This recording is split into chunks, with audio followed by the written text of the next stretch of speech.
the executive accountable.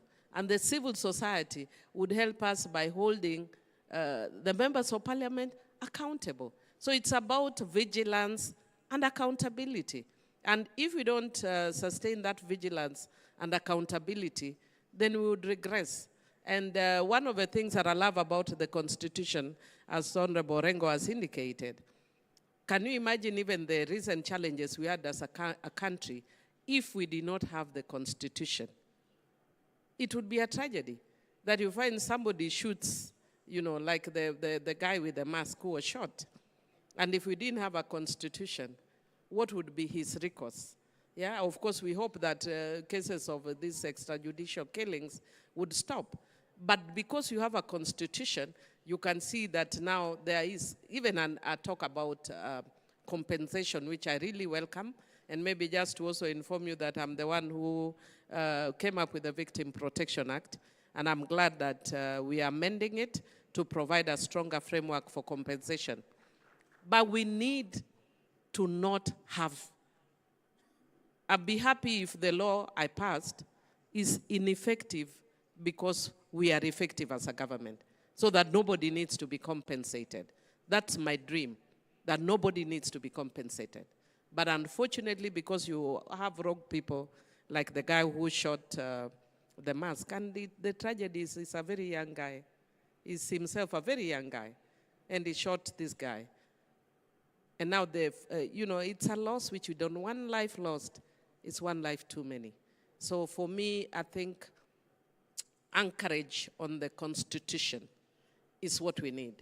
Vigilance in ensuring the Constitution is implemented is what we need. Thank you. Thank you very much. Indeed, accountability to the Constitution must be what we pursue as a nation. And speaking to that, Honorable Mungatana, you're from Tana River, another PhD student, and listening to what Millie is saying, she's saying, if it has to work, there has to be accountability. Senate is an oversight organ. How would that organ go about oversighting counties to ensure that they are really drivers, practically so, of socioeconomic rights and human rights? Oh, thank you very much. First of all, I want to really say how happy I am being in Homa Bay today.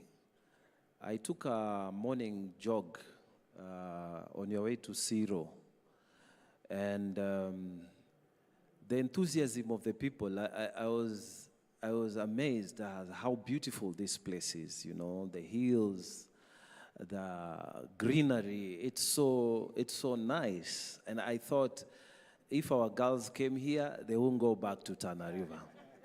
So you're welcome to come to Tana River. It's beautiful. And I saw there's a lot of religion. I saw people on the river there wearing white. I think they were doing baptism or something. And people who are doing overnight prayer meetings. So I think there's a lot of prayer. Maybe this is one reason why Gladys Wanga, governor, is succeeding so well. I think people have a lot of faith and enthusiasm. As I was running there, I just had Muzungu, Muzungu. I told them, no, mimi ni Mswahili.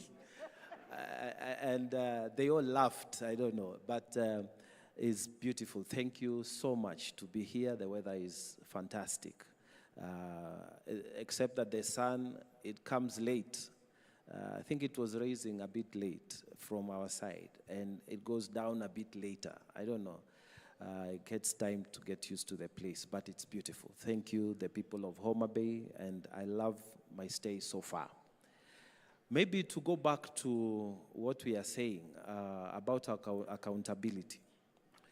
May I just say, first of all, before I say about accountability, how for me, my experience of democracy and human rights, from the time that we were in university, in the Law Society, and then because we were in leadership in the Law Society at university, and then the Law Society of Kenya, and people like James, Paul Muite, were all ahead of us. They were our heroes.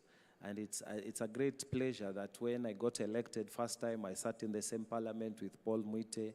Later on, we sat with James and other people who are in the fight for liberations. For I've seen it from the time when we were in university, that you could not sit 5 people and discuss anything before some secret police people arrest you. It was so bad those days. You could not gather before you are told you are writing more Kenyas and you are subject to, investigations. I remember things were very, very tight in those days. Even just holding a small demonstration. I was in leadership of the Law Society in Mombasa. And I remember we were just protesting against what we thought was the neglect by the second president then, Moi, because he was doing nothing, and there was a lot of problems in Tana River County. People were fighting, and the president, those days, when he says something, it happens.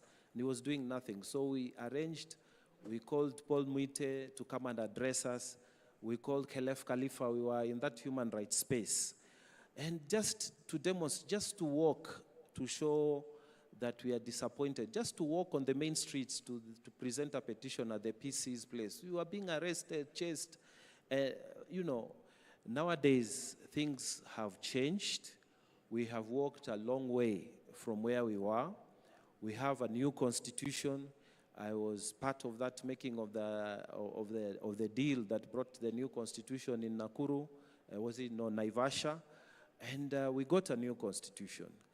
Now, when we got the new constitution, we got the governors. So let me speak as a senator, that the governors are very happy with senators when we are fighting for an increase of the funds that is called equitable share that comes to the governors. And this year, we got 405 billion that is coming down to the 47 counties. And this is an increase of 26.7 billion that is coming down to the 47 counties. Governors are always happy when we are fighting for an increment for the equitable share. But then when we are talking about accountability of these funds, accountability of the utilization of these funds, governors start spreading the rumors that we want to overthrow them. We are planning an impeachment motion. We are against them. This senator wants to come to my seat.